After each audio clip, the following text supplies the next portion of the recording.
Uh, last two sections we have done the adjustments.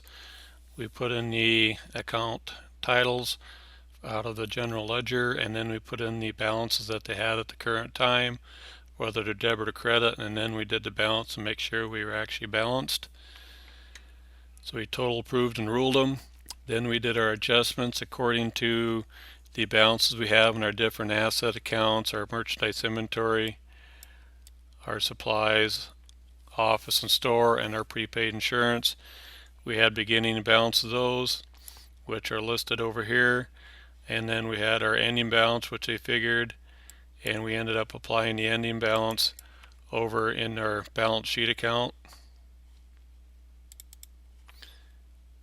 So put in our balance sheet account right here. So then we had to figure out what the balance would be. Since we had two debits and went from a larger one to a smaller one, we have to reduce our debit balance. We have to give it a credit balance, and that's where we get our credit adjustments here, which we offset with the counter setting debits over here, which were explained in the previous two sections. And this is where we did our analysis, doing inventory at top A, supplies office B, supplies store C, and prepaid insurance. So you can look back at that at a future time if you want. So what we're going to be doing now is we're going to be extending our balances over to our new income statement balance sheet columns. So what we do is we take a look at if we have a balance and if we have any adjustments, how it affects our sheets. So what we have to do is we have to analyze what our debit, how our debit is affected if there's any adjustments. And since we have no adjustments for cash, we can just go ahead and put it 26/24/24. And then our petty cash has no adjustment, so we can do the same with that. Our accounts receivable has no adjustment, so we can just carry that over to a debit, make sure it goes in the same amount, and we've already done the next four. So now we go over to, we're down to our accounts payable.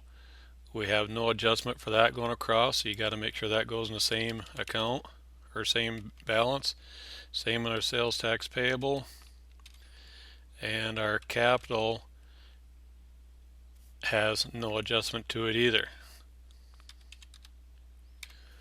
Now, quite often a big mistake is people just keep going right on down, but we got to make sure that since we have a bigger balance here, or a debit balance, we can put it in our debit side.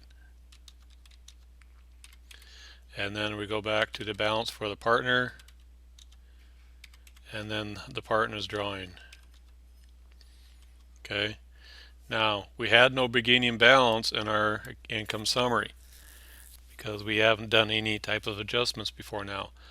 Now we have a debit balance, so then we'd have to put our debit balance for the income summary in the debit side. Now we have sales, have a credit balance, no adjustment. So sales 316,440, and then we go back down to our expenses. Oh, okay. Big mistake here. Anybody tell me what I did wrong? Okay. What I did was I kept going on the balance sheet. These are all the balance sheet items. Right here, these are all the balance sheet items. Now we have to extend everything over from here on down. We have to move this stuff into the income statement columns. So we have to start over. 14,890. So you could very easily make a mistake if you just start going down copying the numbers, but you have to actually understand where they go. Since these are temporary accounts, we have to put them in the income statement. Now we have a credit in the sales account, so we have to make sure we put that in the sales account, and then the rest of them are expenses, which have a normal balance of a debit. Now we have no we have no balance in the insurance expense in the trial balance, but we do have a debit adjustment. So then we have to make sure we add that in there.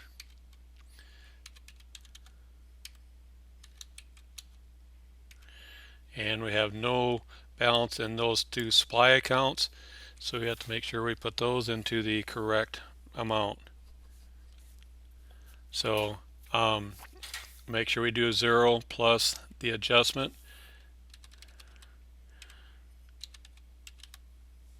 and then we have our last one, utilities expense, which has a balance in there. Okay, now we've got our two accounts in there. You can see that we have them split up. Every account has a balance because either adjustment was made or adjustment was added to a zero balance. Now what we got to do is add these up we can use our sum formula to add those together. And I'm going to go up there and bring up my sum. And what I want to do is I want to just go ahead and highlight the whole column, so if anything's in the wrong column, it's right there. And now I can just go ahead and copy this. Now you don't just want to paste. What you want to do is just copy the formula.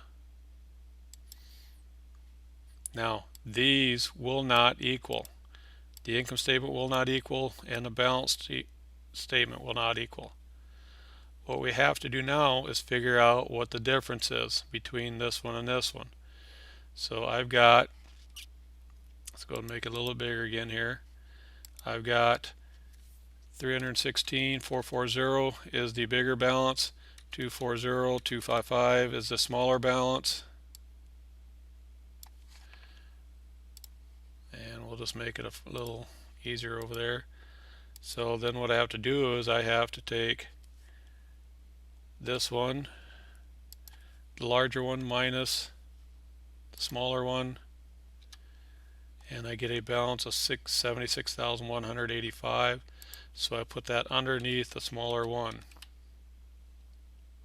Okay, and now I can do the formula again. I can do equal this plus this, and it should be the same, so that's equal. I can just do the same formula going all the way across, so if we have any issues we know what it is.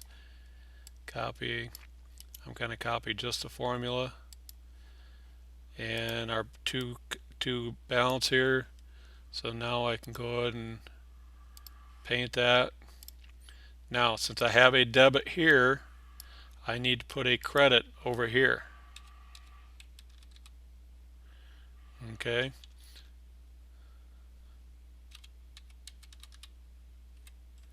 Oop. Get a little anxious with the numbers. So now my numbers do equal. These two numbers do equal also. So then I can put that there, and my balances do equal going all the way across. Just remember on this row, if you have a debit, you got to have a credit. If you have a credit, you got to have a debit. Okay? So if anything was to change, you would have to make sure that those two numbers equal in each of the previous columns.